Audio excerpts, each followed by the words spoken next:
Pagi, Pak. Pagi, Pak. Gimana kabar kalian? Alhamdulillah, Pak. Alhamdulillah sehat, Pak. Baik.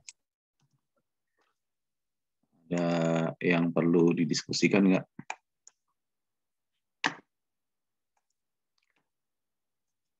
Oke, sekali lagi Anda harus aktif di LMS ya. Ada tugas atau quiz, silahkan dikerjakan.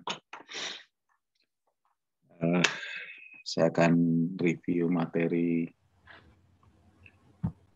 di LMS ya, mulai minggu ketiga ini.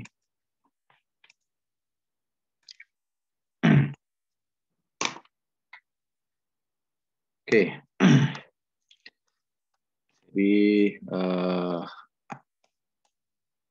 antena itu alat untuk meradiasikan ataupun menangkap gelombang elektromagnetik ya. Jadi sekali lagi kalau telekomunikasi wireless ya pasti di situ kita pakai antena. Ya. Nah, antena itu secara prinsip masih kita bisa turunkan dari persamaan Maxwell ya. Tentunya Anda sudah paham betul di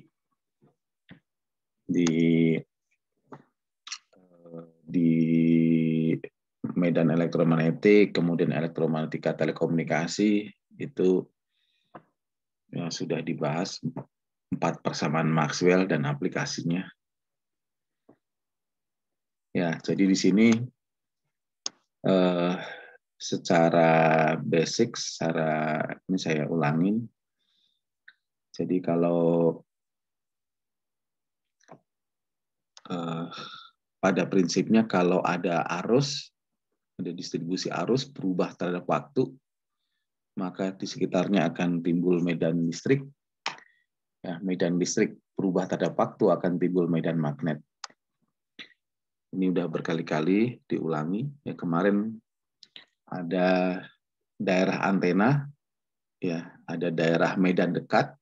Ya, kira-kira ini di sekitar ini ada daerah medan dekat.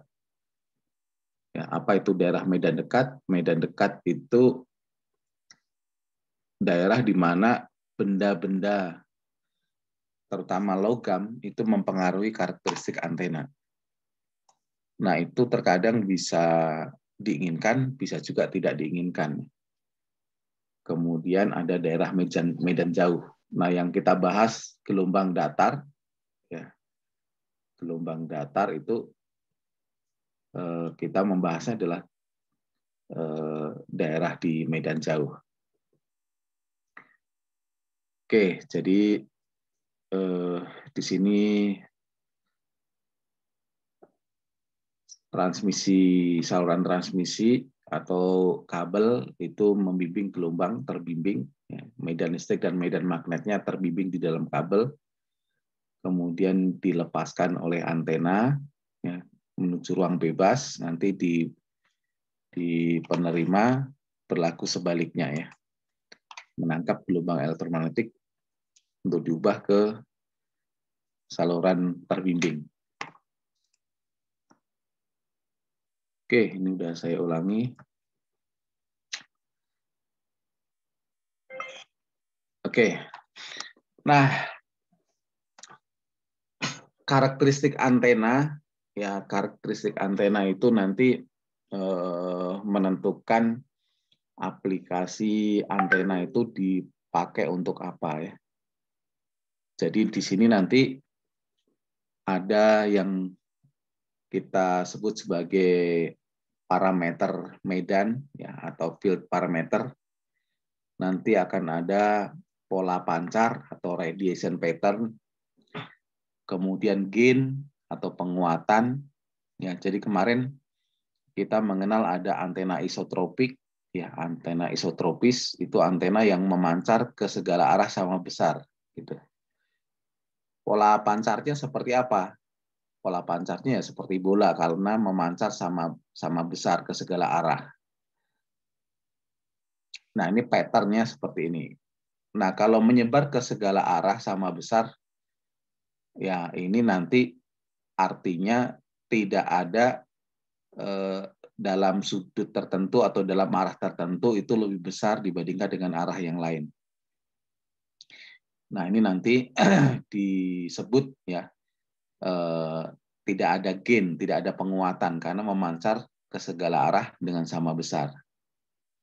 Nah, ini hanya ada di teori. Nanti kalau kita lihat nanti akan semua antena itu punya pola pancar atau memancar dalam satu arah lebih besar dibandingkan dengan arah yang lain. Kemudian yang senada dengan gain itu nanti directivity atau pengarahan. Ya, jadi dalam antena tertentu atau suatu antena itu pasti punya pengarahan tertentu, ya, memancar dalam satu arah itu lebih besar dibandingkan dengan arah yang lain. Kemudian ada beam width, beam area, ya, beam width itu menyatakan lebar berkas ya, dari suatu pola pancar antena. Nanti kita akan lihat gambarnya ya. Kemudian antena aperture ini kalau kita memandang antena sebagai penerima, ya, jadi seolah-olah antena itu menangkap energi dari udara. Ya, kemudian antena polarisasi itu terkait dengan polarisasi gelombang.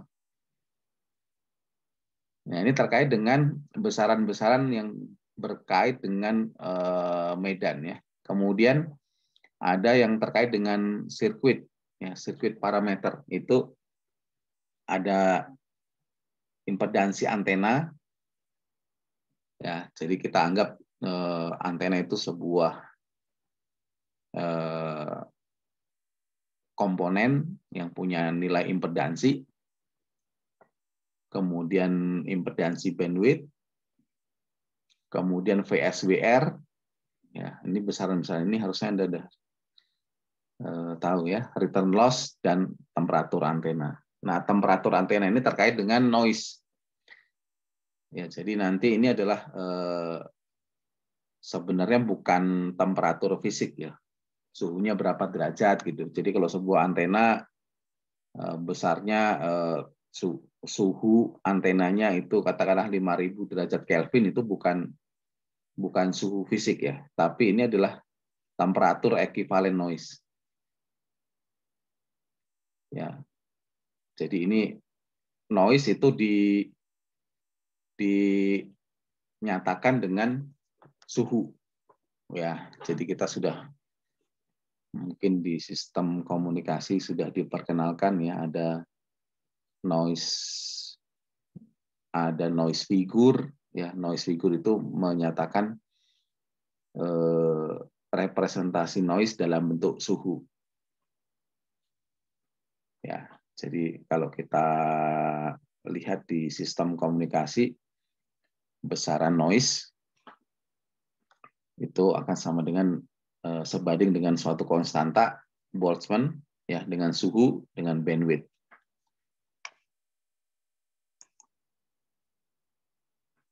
Oke, ini kira-kira seperti itu. Nah, kita nanti akan lihat lebih detail ya.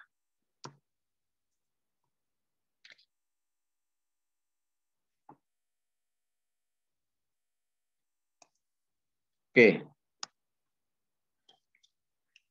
Nah, kita masuk ke pola pancar atau pola radiasi atau radiation pattern. Jadi radiation pattern atau pola pancar atau pola radiasi. Ya, jadi di sini ini pola pancar ya, atau pola radiasi ya. Ya, ini mengkarakteristikkan sebuah antena itu bagaimana dia memancar dalam satu arah tertentu ya. Jadi di sini nanti polanya atau gambarnya itu gambar bisa digambarkan 2 dimensi, ya bisa digambarkan 3 dimensi. Ya, sebagai fungsi variabel theta dan pi. Ya, sebagai fungsi variabel theta dan pi. Ya, Anda ingat koordinat bola, theta dan pi. Nah, untuk R yang konstan. Jadi R-nya dianggap konstan. Nah, gimana gambarnya sebagai fungsi theta dan pi? Ini disebut sebagai pola pancar atau pola radiasi. Nah, dalam menggambarkan nanti yang digambarkan bisa patternnya bisa kuat medan, bisa daya atau intensitas radiasi, bisa fase, bisa polarisasi. Ini nanti kita bisa gambarkan ya secara besarannya ya. Besarannya mau digambarkan medan, kuat medan, bisa digambarkan dayanya, bisa digambarkan polarisasi dan seterusnya. Kemudian skalanya itu bisa absolut ya sesuai dengan besarnya. Ya, misalnya digambarkan 10 watt, 5 watt, ya itu sifatnya absolut. Bisa juga relatif. Relatif ini nanti dibandingkan dengan antena referensi. Ya, dibandingkan dengan antena referensi. Kemudian ternormalisasi itu artinya maksimumnya dianggap 1. Ya, maksimumnya dianggap 1. Ya, jadi maksimum 1. Nah, yang lain ya di bawah 1 ya, antara 0 sampai 1. Ini ternormalisasi.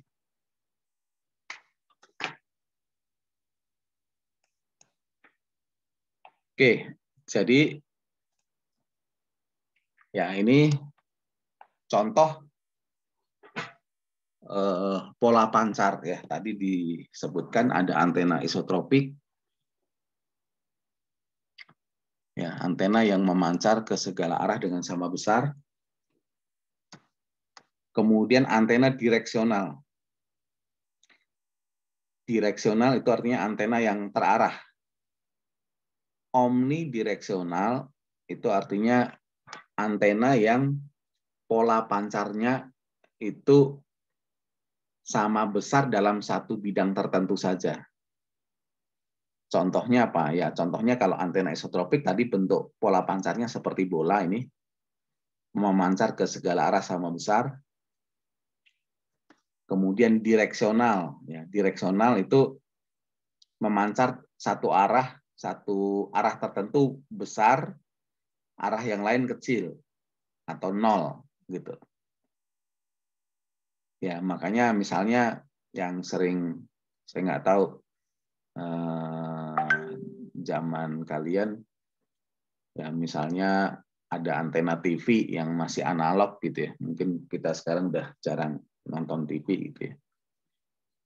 Jadi kalau sinyalnya jelek, maka Anda putar-putar antenanya gitu supaya dapat sinyal yang baik.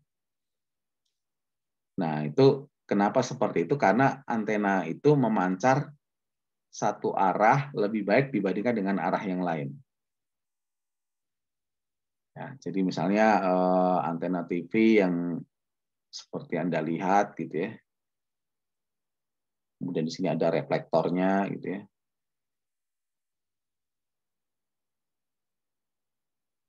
Nah, ini memancarnya seperti ini ya, pola pancarnya. Gitu. Jadi kalau ini diarahkan ke sana, penerimaannya besar. Nah, kalau pemancarnya dari sini, ya kita arahkan ke sana, maka sinyalnya bagus. Tapi kalau pemancarnya dari sini, arahnya ke sana, ya sinyalnya akan jelek. Nah, ini pentingnya kita mengetahui pola pancar atau pola radiasi atau radiation pattern. Ini yang direksional. Nah, kalau yang omnidireksional, ini contohnya antena dipol kawat, ya kawat dipol gitu ya. Antena kawat. Nah, ini pola pancarnya seperti donat. Ya, donat yang tidak berlubang. Ya, jadi menggambarkannya kalau kita gambarkan ya pola pancarnya dia akan seperti donat yang tidak berlubang. Jadi pola pancarnya begini. Ini kalau kita potong donat, ya begini. Nah, ini diputar ke sini ya. Jadi pola pancarnya ya ke arah sini sama, ke sana sama, ke sana sama, ke sana sama ya, sini sama. Tapi ke atas dan ke bawah kecil. Nah, ini yang disebut dengan omnidireksional ya. Omni itu menyebar sama, direksional tapi dalam satu bidang tertentu dia sama besar gitu. Itu yang disebut dengan omnidireksional ya, omnidireksional. Nah, sekali lagi radiation pattern itu sebagai fungsi sudut theta ya terhadap vertikal ini fungsi theta ya, kemudian fungsi pi ya, pi itu yang sudut dari sumbu X ya. Ya, ini sistem koordinat bola ya, theta dan pi. Nah, kita asumsinya adalah untuk R konstan. Jadi R-nya dianggap konstan, lalu nanti kita mengukur gitu ya, mengukur ya dalam satu arah tertentu besarnya berapa, dalam arah yang lain besarnya berapa. Nah, itu kita ukur. Nah, kalau ada praktikum antena, kalau fisik nanti salah satunya adalah mengukur pola pancar atau pola radiasi ini. Oke, jadi di sini gambarnya adalah fungsi theta dan fungsi pi. Nah, ini kalau 3 dimensi. Nah, kalau 2 dimensi nanti seolah-olah kita memotong ya. Kalau vertikal ya berarti ini pola vertikalnya akan seperti ini. Ya, ini potongan vertikal ya. Jadi ini vertikal plane gitu ya. Bidang vertikal. Nah, kalau horizontal plane bagaimana? Ya kita potong. Kalau kita potong horizontal, ya maka bentuknya akan sama seperti lingkaran gini ya. Ini kalau horizontal plane. Jadi kalau kita memotong donat secara horizontal ya bentuknya akan seperti ini ya. Kalau donat mungkin berlubang ya, kalau berlubang begini ya. Cuma ini bukan donat ya. Jadi di sini tidak berlubang. Ya, jadi kalau ini kita potong horizontal, bentuknya akan lingkaran ya. Tapi kalau kita potong vertikal ya bentuknya akan seperti ini.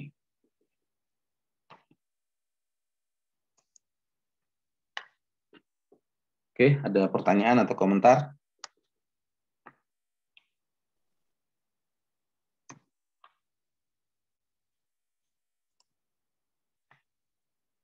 Oke, jadi di sini nanti dari gambar pola radiasi atau pola pancar, ya maka kita mendefinisikan ya ada beberapa istilah. Ya istilahnya di sini adalah major lobe ya atau lobe utama atau pancaran utama. Jadi ini yang paling besar ini disebut sebagai major lobe. Kalau yang kecil-kecil, ya ini disebut sebagai side lobe. Ya, jadi ada major lobe, ada side lobe. Kemudian kalau yang searah dengan yang utama, ya searah yang utama, ya itu kita sebutnya ya sebagai ya ini front ya. Depan gitu ya. Kalau yang berkebalikan dengan yang utama ini back.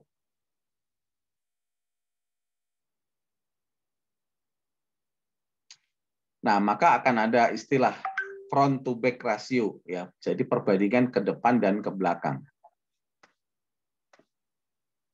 Ya, front to back rasio. Nah, sebuah antena nanti kalau misalkan katakanlah di sini sangat direksional gitu ya. Ya, ininya ke belakangnya kecil gitu ya. Maka front to back rasionya ya akan besar.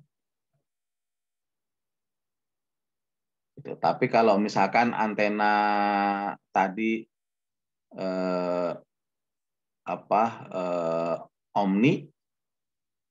omnidireksional, kita kira-kira FBR-nya berapa? Front to back ratio. Omnidireksional.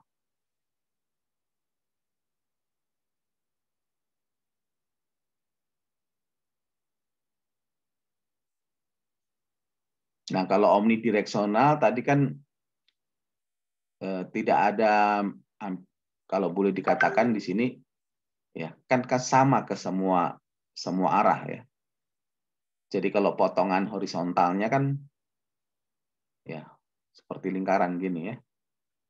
Donat yang kita potong, maka front to back rasionya ya 1. Yang depan sama dengan yang belakang. Ya, sehingga di sini front to back rasio itu minimumnya 1, maksimumnya ya bisa sangat besar gitu.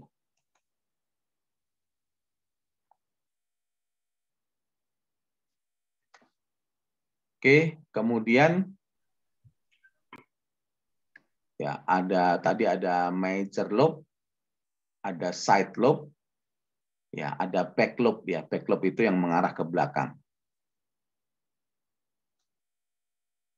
Ya, tapi major lobe itu yang utama, yang back lobe itu yang ke belakang yang relatif besar ya. Jadi kalau yang ini yang utama, yang relatif besar, yang ke belakang ini disebut sebagai back lobe. Nah, selain major lobe dan back lobe, ya itu ada side lobe atau minor lobe. Ya, itu side lobe, minor lobe itu kira-kira sama pengertiannya. Nah, kemudian ada istilah first null beam width. Ya, beam width berarti lebar beam, ya, lebar pancaran. Nah, FNBW ya, first null beam width itu sudut yang dibatasi oleh besarnya ya pancaran yang antar nol ya. Jadi di sini kalau ini nol. Jadi kalau ke sana itu maksimum, ya ini ke sini kan maksimum nih, maksimumnya sekian ya. Ke sini makin kecil, besar dan kecilnya kita bisa lihat panjangnya ini. Ya, jadi kalau ini panjang, maka ini artinya pola pancarnya ke sana besar dalam sudut tertentu ini. Nah, kalau di sini panjangnya 0, nah ini yang disebut sebagai 0 ya. Ya, sudut yang dibatasi oleh panjang 0 ini disebut sebagai first null beam width ya. Jadi lebar berkas yang dibatasi oleh pola pancarnya 0. Nah, ini yang disebut sebagai first null beam width. Kemudian ada half power beam width. Nah, kalau half power beam width itu lebar sudut ya, lebar sudut ini yang dibatasi di sini adalah setengah daya. Jadi kalau maksimumnya di sini, ini panjangnya setengah, maka sudutnya berapa? Ya, sudut ini berapa? Nah, sudut ini menentukan half power beam width. Jadi sudut lebar berkas yang dibatasi oleh setengah daya.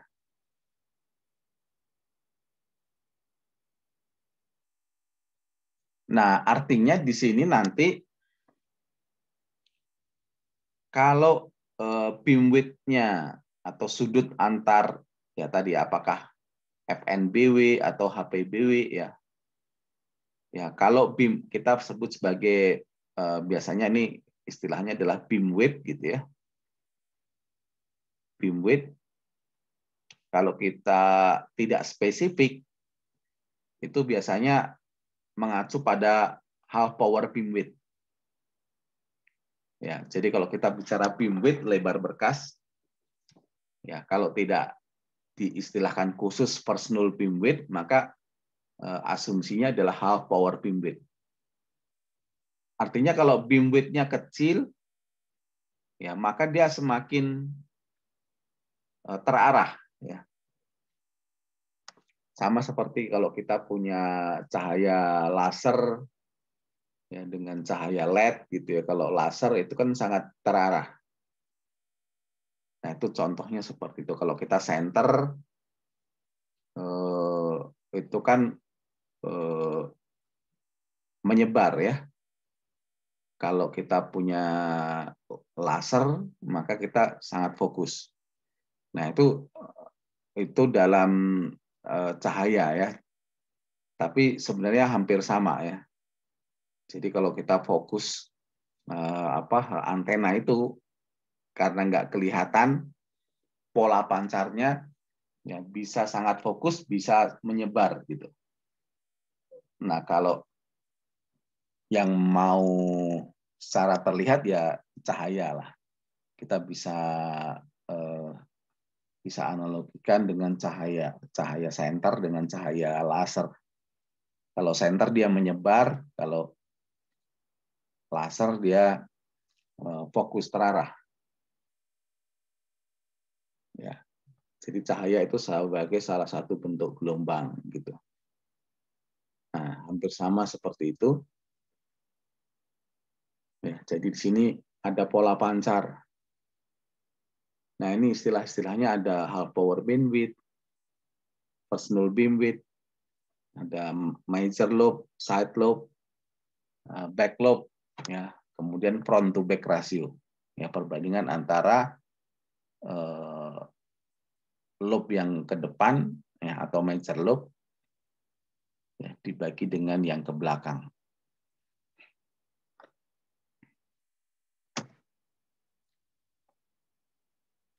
Oke, kemudian tadi cara menggambarkannya ya berdasarkan besarannya bisa elektromagnetik, ya intensitas kuat medan, bisa intensitas radiasi.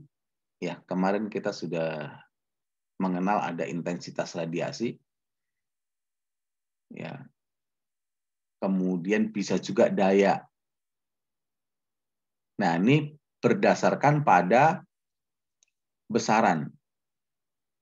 Nah, kalau berdasarkan pada skala, ya maka ada skala absolut, ya artinya nanti di sini di besarannya adalah besaran absolut ya. Misalnya kuat medannya atau intensitas radiasinya, misalnya di sini adalah 100 gitu ya. Di sini katakanlah 50 gitu ya. Dan seterusnya, ini besaran absolut. Kemudian kalau relatif, ya relatif ini nanti dibandingkan dengan antena yang lain. Ya, jadi ini terhadap antena biasanya yang dipakai sebagai reference, ya antena referensi ini biasanya antena dipol ya, lambda per 2 ya. Kemudian antena Horn. Ya, antena corong ya. Kemudian ada normalized pattern ya. Jadi penggambarannya secara ternormalisasi. Jadi di sini maksimumnya 1.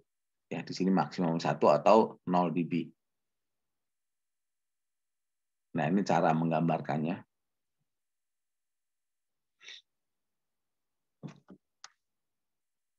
Oke, sampai sini ada pertanyaan. Ya, jadi ada omnidireksional dan direksional.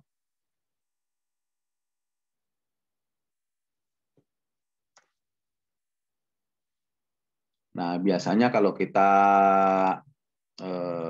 punya antena BTS misalnya, seperti ini tower. Ya, ini biasanya ada 3. Nah, ini disebut sebagai antena sektoral. Ya, disebut sebagai 3 antena sektoral. Nah, artinya yang ini pola pancarnya kira-kira mengcover area di sini. Yang sebelah sana dia mengcover area sana. Yang di sini dia mengcover area di sini. Ya, jadi di sini sifatnya direksional. Ya, sektoral direksional. Nah, kalau kita punya antena parabola, ya di sini ini antena yang genderang ini di dalamnya sebenarnya antena parabola.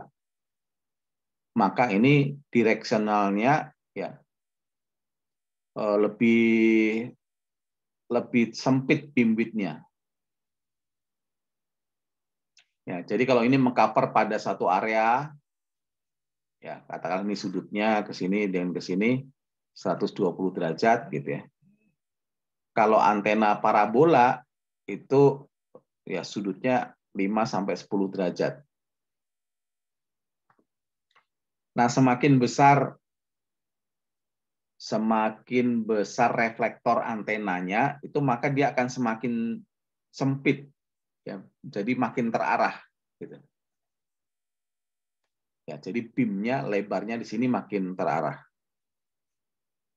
Ya, jadi kalau misalkan Anda di ATM misalnya, ya, di sini ada ATM, ya, kemudian di sini biasanya ada antena VSAT, gitu ya.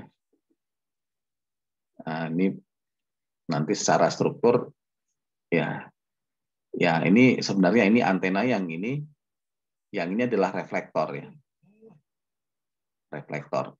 Nah ini secara pola pancar beam width-nya itu kecil. Ya, Anda bisa bayangkan 5 sampai 10 derajat. Jadi kalau antena ini menggeser, maka dia sinyalnya bisa hilang. Nggak dapat sinyal ya. Sinyalnya akan nggak dapat sinyal atau jelek.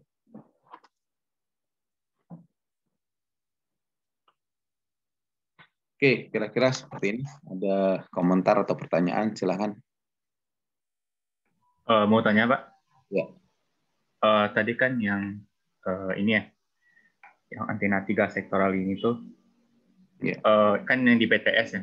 Yang mau saya tanya tuh kira-kira di satu struktur BTS tuh kira-kira kalau misalkan pakai sel 3 sektoral kayak gini perlu lagi nggak dipasang di Omni gitu? Ya. Jadi biasanya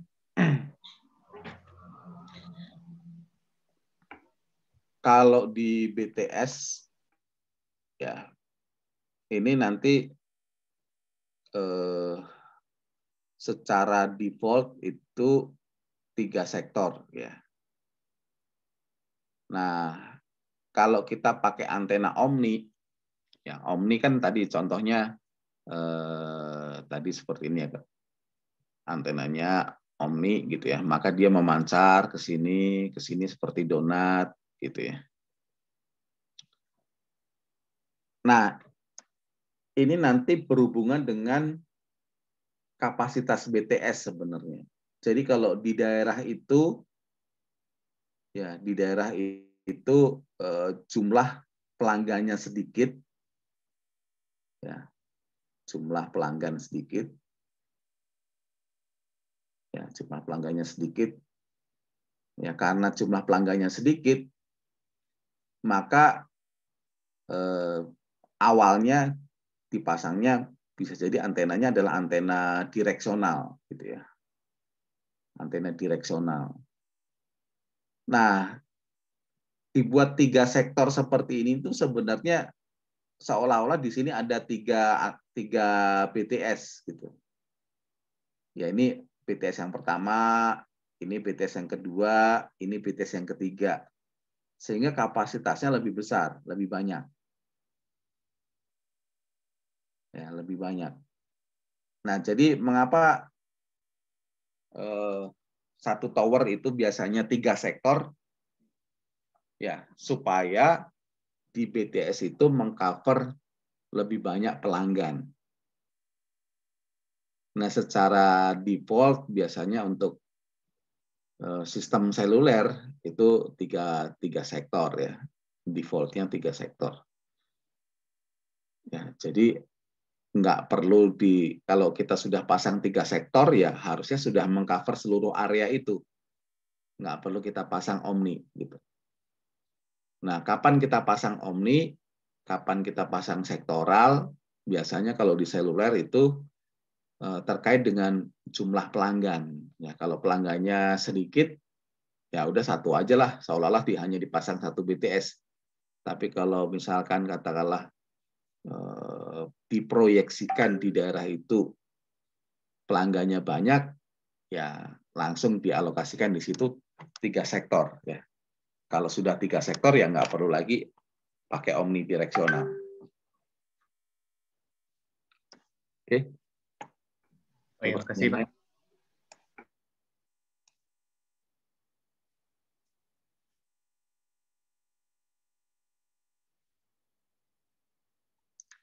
Ada yang lain?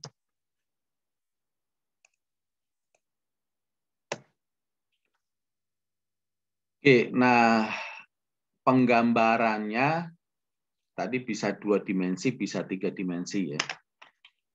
Jadi kalau 3 dimensi, contohnya yang ini nih 3 dimensi. Kalau 2 dimensi ya ini 2 dimensi ya. Nah ini bisa potongan horizontal, bisa potongan vertikal. Nah, jadi Anda harus bisa membayangkan kalau dipotong horizontal begini, kalau vertikal begini bentuk 3 dimensinya seperti apa. Nah untuk 2 dimensi itu bisa digambarkan koordinat polar. Ya, koordinat polar berarti ini katakanlah dari sudut 0 ya. Ya, ini memutar ya, menyatakan arah sampai 360 derajat.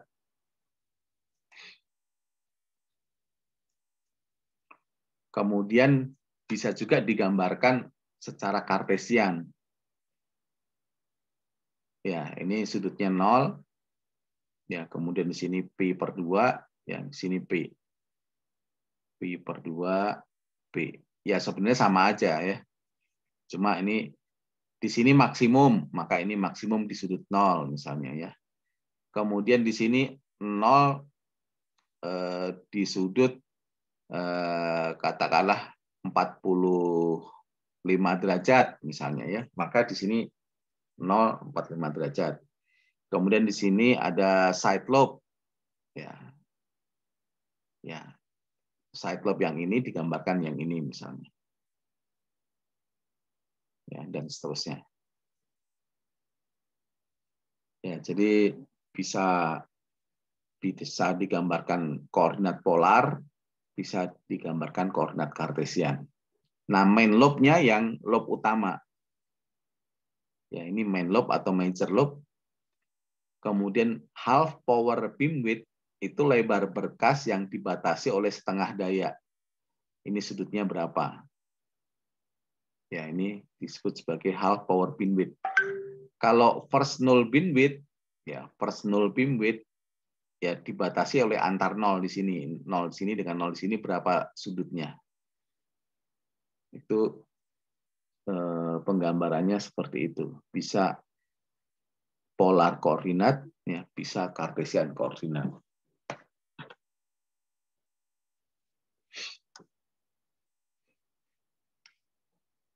Oke, jadi ini contoh pola radiasi, intensitas radiasinya digambarkan seperti ini. Ya, di sini kalau kita lihat antena ini, radiation pattern, type of radiation pattern, ya tipenya apa? Nah, kalau menyangkut tipe tadi ya, Apakah omnidireksional, apakah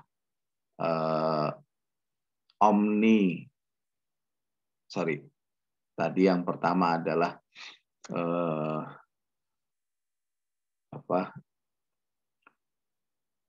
isotropis, ya, omnidireksional atau direksional, gitu ya. Nah, kalau ini satu bidang sebenarnya belum bisa merefleksikan apakah dia direction atau omnidireksional, ya. Karena kalau ini katakanlah potongan horizontal, ya, kalau ini adalah potongan horizontal, maka ya kalau ini adalah potongan horizontal, ya, jadi ini potongan horizontal, maka ini kalau secara 3 dimensi kan kalau ada di sini seperti ini, ya Anda bisa membayangkan, ya. Ya, di sini ada, kalau 3 dimensinya kan begini.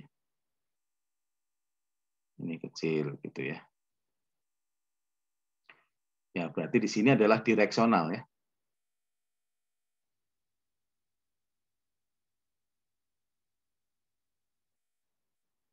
Oke, tipe radiasinya adalah direksional.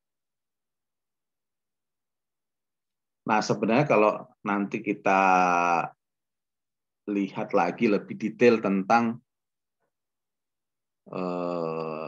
direksional, itu ada yang unidireksional, gitu ya. Unidireksional.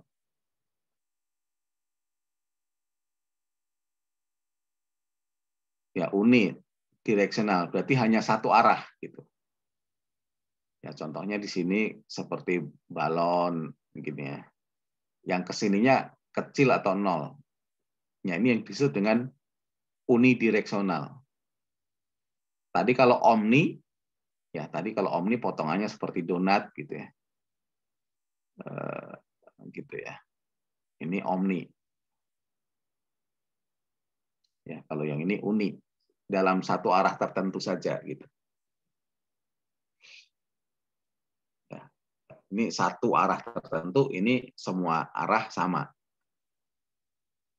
Ya, kalau di sini ada besar dan ada side lobe-nya, ya kita bisa namakan ini sebagai direksional.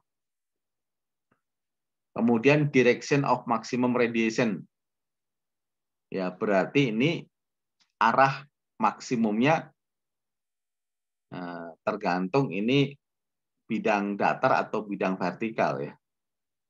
Ini kurang lengkap gambarnya. Kalau ini adalah horizontal, ya, maka titik 0 derajatnya adalah arah sumbu X, gitu. Ya. Jadi dia arah maksimumnya adalah ke arah sumbu X. Tapi kalau ini adalah potongan vertikal, ya berarti arah maksimumnya ke arah sumbu Z, ya. Ya, ini kalau ini horizontal, ini kalau vertikal.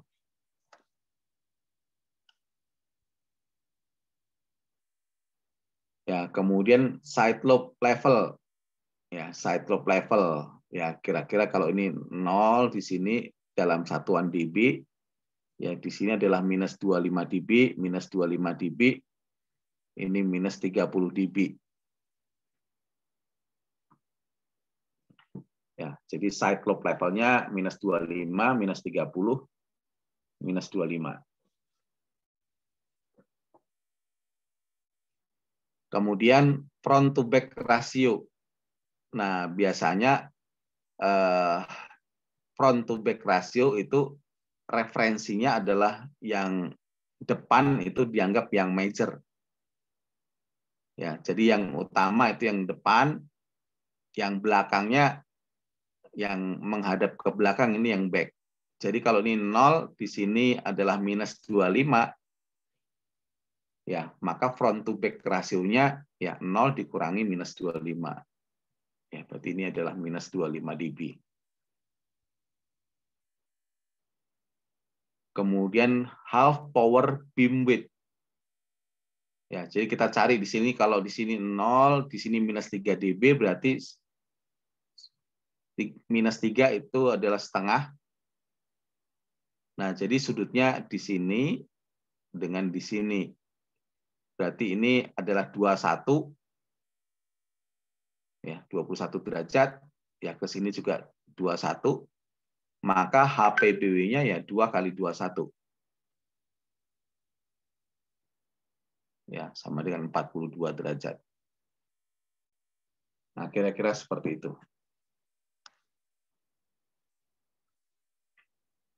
Ya, melihat pola pancar antena atau pola radiasi.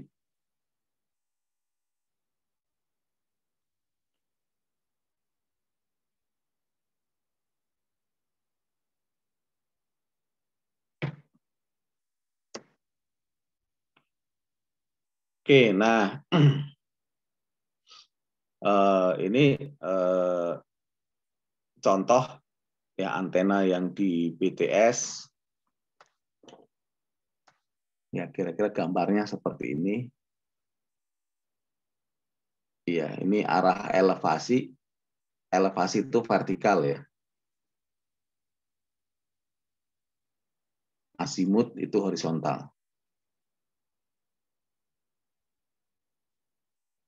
Ya, maka kalau arah azimut, arah horizontal, maka ini adalah sifatnya unidireksional.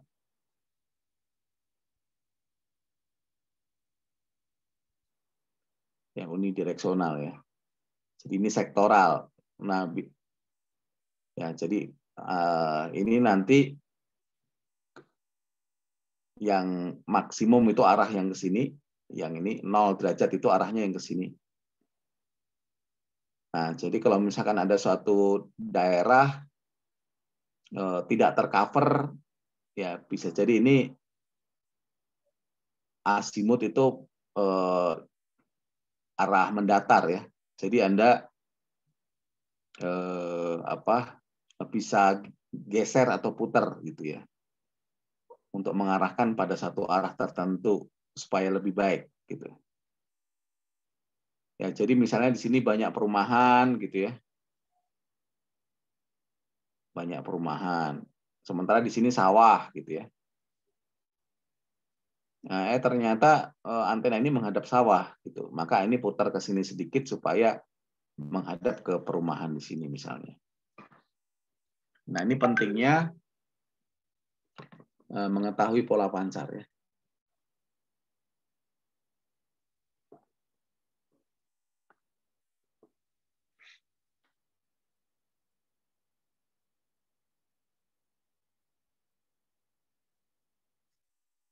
Oke.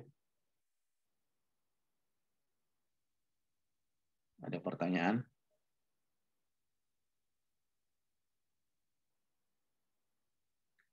Izin bertanya, Pak.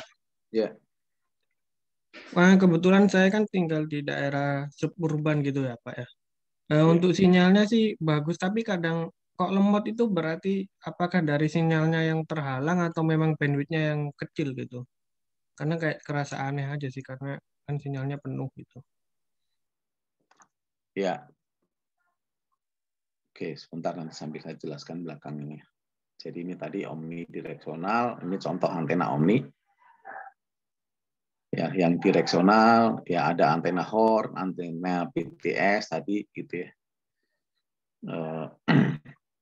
Omni ya ini tadi pola pancarnya sama ke segala arah dalam potongan horizontal. Kemudian yang vertikalnya ya kira-kira seperti ini, ada bentuk donatnya gitu. Nah ini jadi saya jawab dulu pertanyaannya ya. Nah pertama kecepatan pengiriman data, kecepatan informasi. Ini kalau di seluler ya bergantung pada teknologinya ya. Ya mungkin kalau sekarang masih ada lah ya 2G, 3G, 4G gitu ya. Ya, artinya kalau kita di situ di cover BTS 4G dibandingkan dengan BTS 2G kan pasti jelas kecepatannya berbeda. Kedua, ya bergantung pada kualitas sinyal. Ya, kalau sinyalnya bagus, ya 4G, maka kita dapat kecepatan yang bagus. Tapi kalau misalkan katakanlah 4G tapi sinyalnya jelek, ya kecepatan informasinya juga jelek. Ketiga, nah untuk wireless, ya wireless di sini itu adalah sharing ya, sharing resource gitu ya. Nah kecepatannya bergantung pada jumlah user yang aktif pada saat itu. Ya, jadi kalau pada saat itu kita sendirian dapat sinyal 4G, ya maka kecepatannya bagus. Gitu. Jadi 4G, kemudian sinyalnya bagus, kemudian orang lain lagi tidur, gitu ya. Kita sinyalnya bagus, maka kecepatan informasinya akan tinggi. Tapi kalau misalkan udah 2G, sinyalnya jelek, orangnya banyak, ya sudahlah, hancurlah, gitu. Ya, jadi informasinya dibagi-bagi kecepatannya. Ya, tadi kira-kira seperti itu jawabannya. Ya, jadi bergantung pada teknologi BTS yang mengcover kualitas sinyal yang kita dapat sama banyak user yang aktif pada saat itu. Nah, kalau kita naik ke tower, ya, jadi ini kita bisa arahkan, ya. Jadi bisa kita geser ke secara horizontal, kemudian kita bisa tegakkan, bisa tundukkan, ya, basisnya secara vertikal. Nah, ini menggerakkan antena horizontal atau vertikal itu untuk mengarahkan, ya, pengarahan yang terbaik. Ya, jadi di sini fungsinya adalah sesuai dengan pola pancarnya, ya, mendapatkan coverage yang optimal seperti apa, ya, coverage jangkauan, ya. Ya, jadi bisa diputar horizontal, bisa diputar vertikal. Nah, kalau kita muternya ini harus naik ke atas tower antena gitu ya, maka ini disebut sebagai physical gitu ya. Ya, physical. Nah, istilah down tilt ya itu artinya menundukkan antena, ya, down tilt berarti sudutnya ditundukkan gitu, down, ya. Nah, ini kalau secara fisikal, ya, disebut sebagai physical tilting gitu ya, tilting. Nah, ini bisa up tilt, ya, bisa down tilt, ya.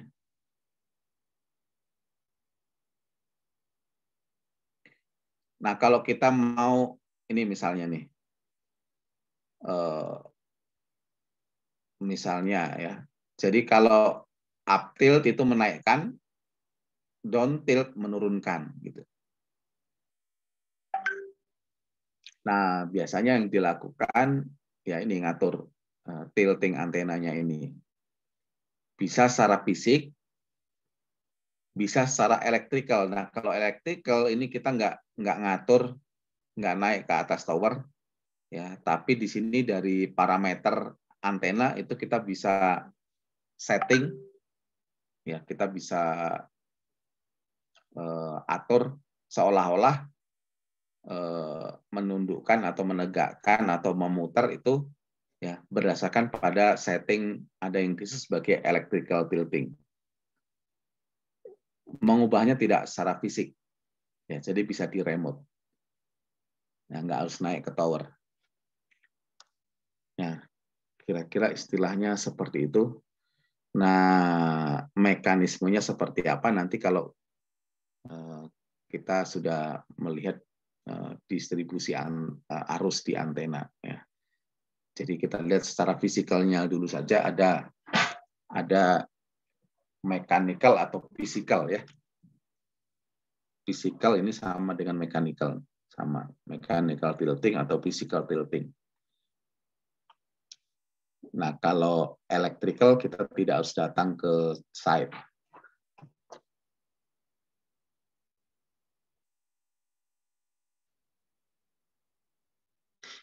Nah, ini nanti juga akan mempengaruhi. Kalau di down tilt, maka coverage-nya akan mengecil. Kalau up tilt, ya, dia akan lebih luas gitu ya. Ya ini contohnya ya, kalau misalkan pertama seperti ini, ya lalu kita down tilt, coverage-nya akan mengecil.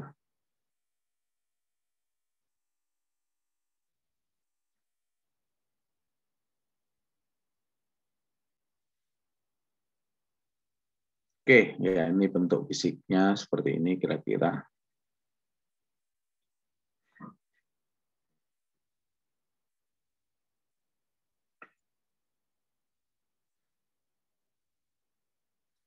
Ya, jadi nanti dari pengaturan fisik ini, ya itu nanti menentukan coverage area. Ya, bisa jadi ya katakanlah kalau terlalu up, ya maka di sini ada coverage yang blank spot. Ya.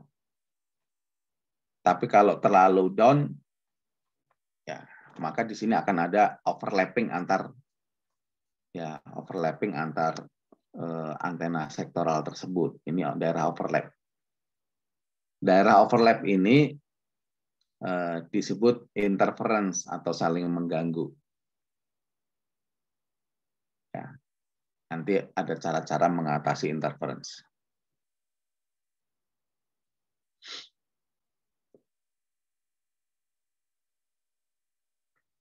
Oke, ini salah satu gambar ya.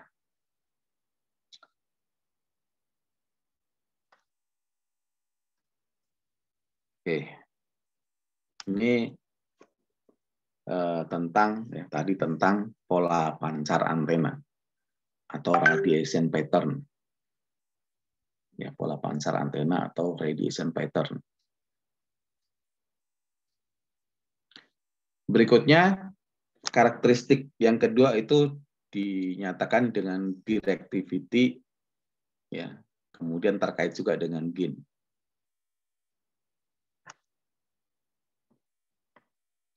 Nah, apa itu direktivitas antena?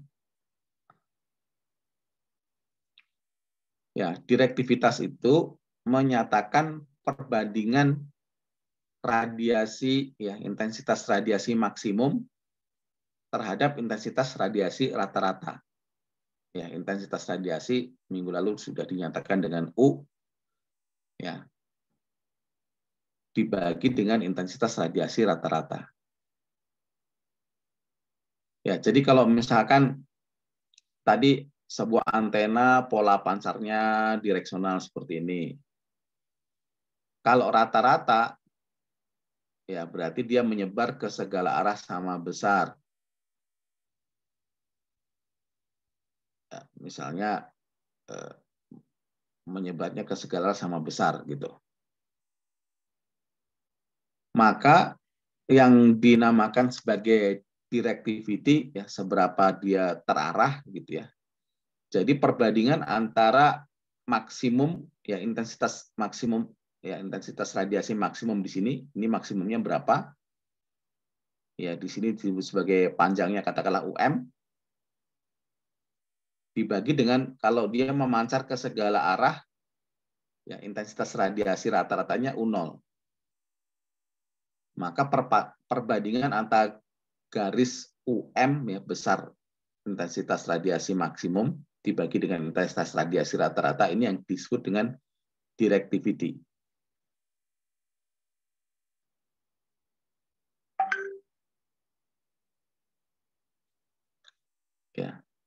Jadi directivity itu menyatakan tingkat keterarahan suatu antena. Ya, tingkat keterarahan suatu antena. Ya, jadi ya seperti ilustrasi tadi, kalau semakin terarah, ya itu artinya direktivitasnya tinggi. Ya, contohnya kalau laser itu direktivitasnya tinggi. Ya, dibandingkan dengan senter gitu ya. Senter direktivitasnya lebih rendah karena dia menyebar gitu. Oke, ini yang disebut dengan directivity antena. Ya, jadi directivity itu mengindikasikan ya bagaimana antena itu memancar ya secara terkonsentrasi pada satu arah tertentu. Ya, jadi lebih terarah. Ya. Nah, jika radiation pattern suatu antena itu diketahui, ya tadi gambarnya diketahui, ya maka nanti direktivitasnya bisa dihitung. Ya, caranya bagaimana? Jadi Umax yaitu intensitas radiasi maksimum ya dibagi dengan U0 intensitas radiasi rata-rata. Kalau kita kalikan dengan 4pi per 4pi ya, maka 4pi U0 ya ini kemarin menyatakan total daya yang diradiasikan. Ya, jadi D akan sama dengan 4pi dikalikan dengan Umax. Jadi kalau kita tahu pola pancarnya, Umax-nya berapa, ya tinggal dikalikan dengan 4pi, ya dibagi dengan total daya yang diradiasikan oleh antena.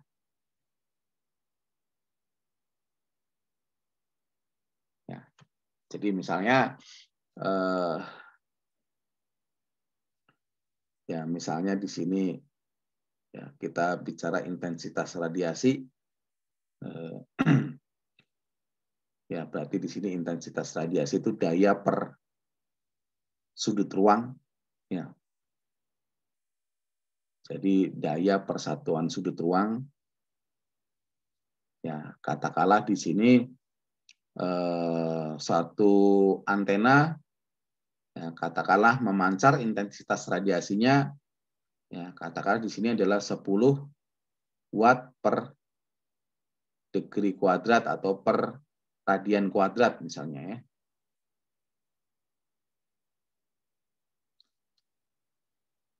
Ya, jadi intensitas maksimumnya 10 watt per radian kuadrat. Daya total yang dipancarkan oleh antena berapa? Ya, misalnya 1 watt. Ya, jadi yang dipancarkan 1 watt tapi dalam arah tertentu 10 watt. Nah, berapakah direktivitasnya? Ya, tinggal ini dikalikan dengan 4pi ya, dibagi dengan 1 watt. Maka dimensi dari direktivitas watt dengan watt dicoret, ya ini 4pi ini juga sudut ruang, ya satuannya adalah radian kuadrat, ini dengan ini dicoret. Berarti hasilnya adalah 40pi. Nah, D ini tidak ada satuannya. Ya, menyatakan tingkat keterarahan saja. Ya, jadi kalau D-nya makin besar itu artinya makin terarah.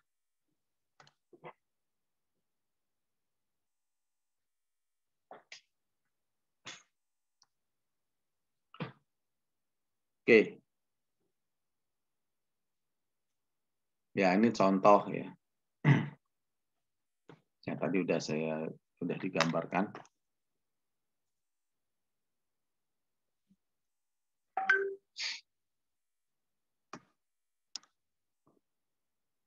Nah, ini contoh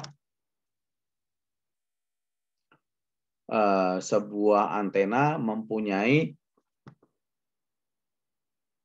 pola pancar ya radiation pattern Ya, intensitas radiasinya seperti itu. Ya, cos theta pada arah theta antara 0 sampai pi per 2, ya, dan 0 sampai 2 pi, ya, arah pi-nya.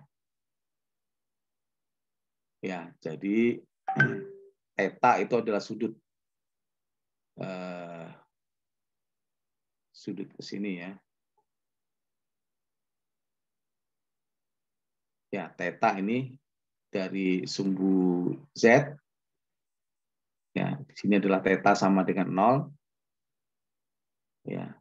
Jadi dia ada antara theta sama 0 sampai theta sama dengan pi per 2.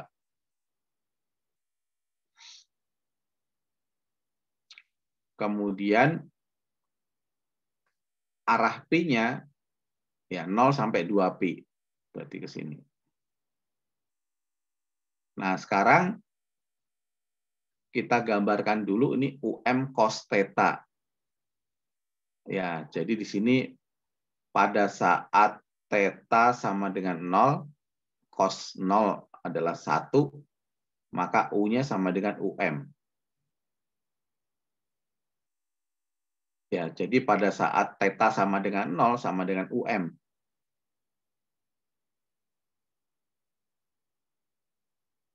Ya, jadi theta 0 itu di sini. Berarti pada saat theta sama dengan 0 nilainya UM.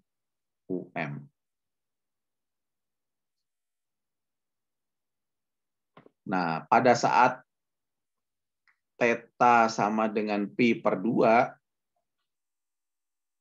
ya, pada saat theta sama dengan pi per 2, cos pi per 2 itu 0, maka besarnya U sama dengan 0. Ya, jadi ke arah sana, ke arah theta sama dengan 0, ini 0. Nah, jadi kira-kira kalau ini kita gambarkan di theta-theta yang lain, ya, di theta sama dengan 0 dia ya, kemudian pada saat theta cos 60 berapa ya? Cos 60 itu setengah ya. Berarti di sini U-nya adalah setengah Jadi pada saat sudutnya 60, ya dia setengahnya misalnya. Nah, ini kalau kita gambarkan kira-kira seperti ini. Ya. Nah, ini gambar cos theta. Nah, untuk dia ada untuk 0 sampai 2 pi. Nah, ini seolah-olah kita putar ke sini. Jadi seperti balon lonjong, ya arahnya menghadap ke atas saja gitu. Ini adalah cos theta. Ya, cos theta. Bayang ya, kalau kita menggambarkan pola pancar seperti ini.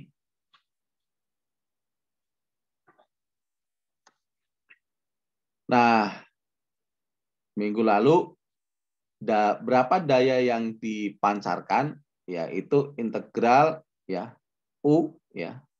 Di sini adalah cos theta sin theta ya d theta d pi. Nah, tinggal kita cari ya berapakah daya totalnya, ya berarti kita integralkan total ya antara tetanya antara 0 sampai pi per 2, pi-nya antara 0 sampai 2 pi. Nah, U-nya kita masukkan cos theta.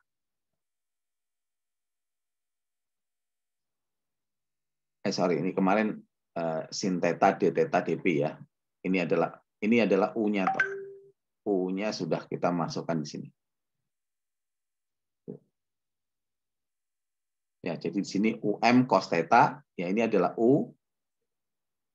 Ya, kemudian sin theta d theta dp. Ini kemarin menghitung W seperti ini ya. U sin theta d theta dp. Nah, U-nya dimasukkan cos theta. Nah, tinggal kita masukkan ya. Ya, kita hitung integralnya. Sehingga ya kita cari batas-batasnya. Ya, W-nya akan sama dengan PUM. Maka D ya D-nya ya tadi di situ sesuai dengan definisi ya itu adalah ya 4 PUM dibagi dengan W yang dengan daya total. Ya, jadi ini akan sama dengan 4 PUM ya dibagi dengan PUM. Ya, ini coret-coret. Ya, hasilnya 4. Direktivitasnya sama dengan 4.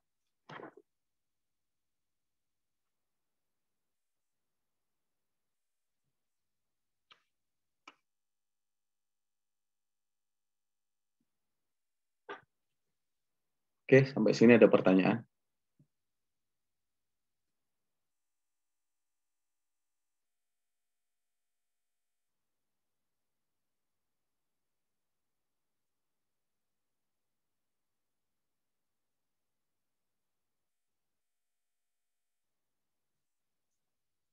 Nah, contoh lain seperti ini ya.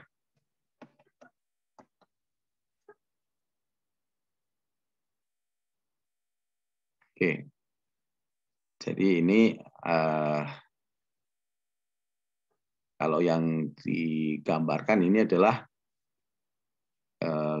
diagram kuat medan ya. Diagram kuat medan.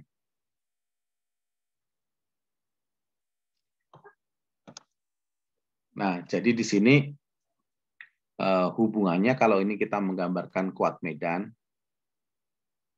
ya. Ya, maka di sini tadi kan kita ngitungnya pakai U. Ya, jadi U itu nanti akan sebanding karena U itu adalah sifatnya daya persatuan sudut ruang, sedangkan E itu adalah medan listrik, ya ini satuannya volt per meter. Ya kalau daya, rapat daya kan V kuadrat per meter kuadrat gitu ya. Watt per meter kuadrat, sorry.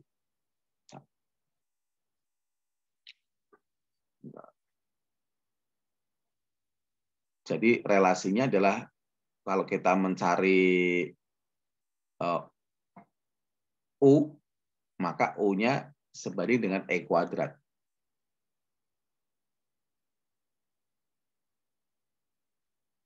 Ya, jadi di sini nanti akan sebanding dengan UM. Ya. Di sini akan jadi sin pangkat 8 theta. A theta. Ya, batasnya sama. Nah, kalau cos tadi arahnya tadi dia ke atas, kalau sin nanti arahnya ke bawah begini. Ya, ini kalau cos theta, kalau sin theta arahnya ke mendatar ke bawah ini. Kalau kita gambarkan. Nah, tinggal kita hitung lagi ya. W sama dengan ya integral ya U sin theta d theta dp. Ya. Maka integral U-nya adalah UM sin pangkat 8 theta ya. Nah, dikalikan dengan sin theta d theta dp. Nah, batasnya tetanya antara 0 sampai pi.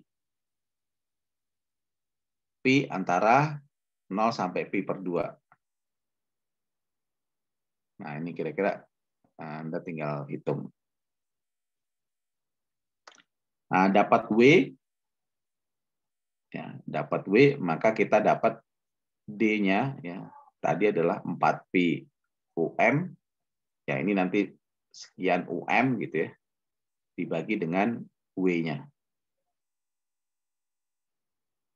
Ya. Ya, katakanlah ini XUM gitu ya, maka di sini adalah 4 pi UM, ya seperti tadi di sini adalah XUM. Ya, berarti 4pi dibagi dengan X. Gitu. Ini menghitung direktivitas.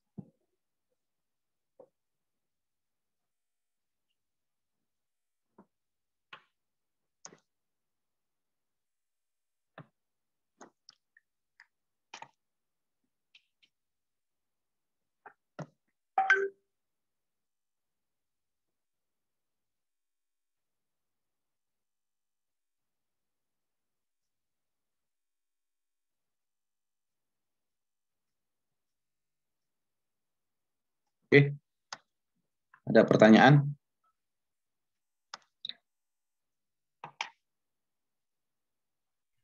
Pak mau nanya, Ya. untuk tinggi antena BTS maksimum berapa ya Pak kira-kira biasanya? Jadi tinggi antena BTS itu, ya, ketinggian itu menentukan coverage, ya. Ya, coverage. Jadi kalau ini tinggi antena, ya. Jadi kalau kita mengcover coverage yang besar, maka antenanya juga kita tinggikan. Nah, kapan kita ingin mengcover area yang besar? Ya, biasanya kalau di pinggiran, ya di daerah pinggiran itu kan penduduknya tidak banyak. Ya, misalnya ini satu BTS gitu ya. Satu BTS kapasitasnya katakanlah 1.000 orang gitu ya. Kalau di daerah pinggiran mencari 1.000 orang ini kan kita harus cover daerah yang luas. Maka kita perlu untuk mengcover coverage yang luas, maka kita butuh antena yang tinggi. Nah, nanti secara struktur ini dihitung memang ya, secara struktur tower ya, struktur bangunan ya. Ini berat antena dihitung, ini dihitung. Nah, kira-kira kalau di daerah yang ingin mengcover area yang luas itu kira-kira 70 meter antenanya.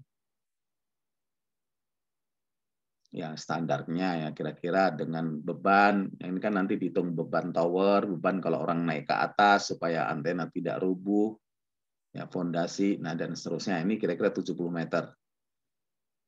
Tapi kalau di daerah yang padat dalam kota, ya biasanya ini 30 meter. Karena 30 meter itu udah antena 30 meter itu katakanlah radiusnya 2 km misalnya. Itu radius 2 km itu sudah mendapatkan 1.000 orang. Tapi kalau misalkan di daerah pinggiran 70 meter itu kira-kira bisa sampai 5 km misalnya.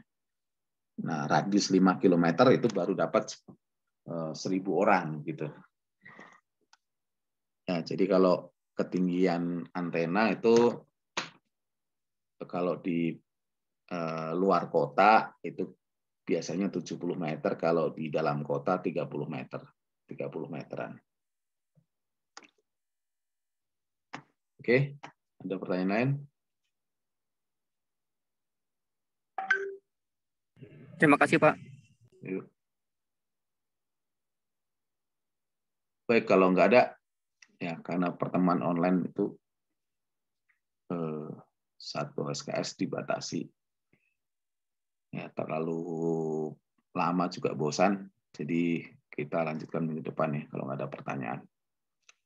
Silakan dilanjutkan di LMS.